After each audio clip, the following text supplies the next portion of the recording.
I always believed betrayal came with warning signs: lipstick on a collar, late-night calls, cold shoulders. I never imagined betrayal would be sitting across from me at the dinner table, asking me to pass the salt. And I definitely never thought my own daughter would be part of it. This isn't just a story about cheating.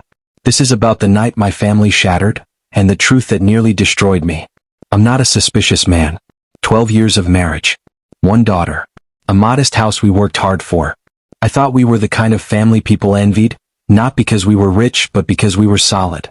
At least, that's what I thought. It started small. My wife Lena began working late. New perfume. More time on her phone. Laughing at messages she wouldn't show me. But every time I asked, she'd smile. "Babe, you're overthinking." And then she'd kiss my cheek, the same cheek that trusted her completely. One night I got home early. The house was quiet. Too quiet. Lena wasn't there, which was normal now. But my daughter, Amara, was sitting stiffly on the couch, staring at the TV that wasn't even on. "Hey baby," I said. "Where's mom?" She didn't look at me. A store." "What store?" "Pause. Just a store." Something in her voice felt rehearsed. I brushed it off. She was only 10. Kids get weird. I didn't know that moment would replay in my head like a broken record later. A week later I found a coffee mug in the sink. Not ours. We don't drink that brand. The logo was from a cafe across town. When I asked Lena, she didn't hesitate. "Oh, Amara had a school project." Another parent dropped it off. I looked at my daughter. She nodded quickly. Too quickly. That's when the unease started growing teeth. The truth didn't come from spying. It came from a school drawing. Parents' Day was coming and Amara brought home an art project. My family. There was me. There was her. There was her mom. And there was another man. Standing in our living room. I tried to stay calm. "Sweetheart, who's that?" She froze. Tears filled her eyes instantly.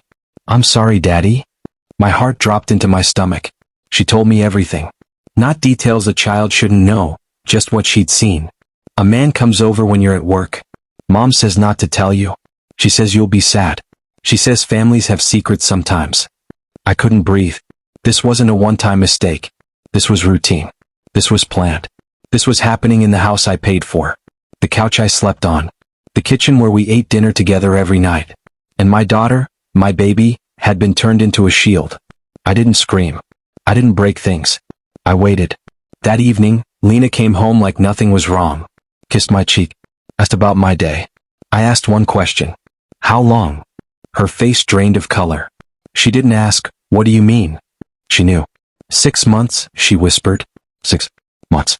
In our house. While I was working overtime to pay bills. While she let our daughter lie to my face. The affair hurt. But what broke me was Amara. She thought she'd done something wrong. She kept saying, "I didn't want you to be sad, Daddy." My wife didn't just cheat. She made a child carry adult guilt. That's something I still struggle to forgive. A week later, Lena begged me not to leave. Crying. Apologizing. Promising it meant nothing. Then she said something I'll never forget. "He loves me." Not, "I made a mistake." Not, "I was lost." She said he loved her. That's when I realized she wasn't sorry she did it. She was sorry she got caught. We separated. Therapy for my daughter. Long talks. Rebuilding trust, not in marriage but between father and child. I never spoke badly about her mother in front of her. But I made one thing clear. Adults make mistakes. Kids don't carry them. Slowly she smiled again. And every time she laughs now, I feel like I saved at least one part of my family. People think betrayal is about romance. It's not. It's about trust.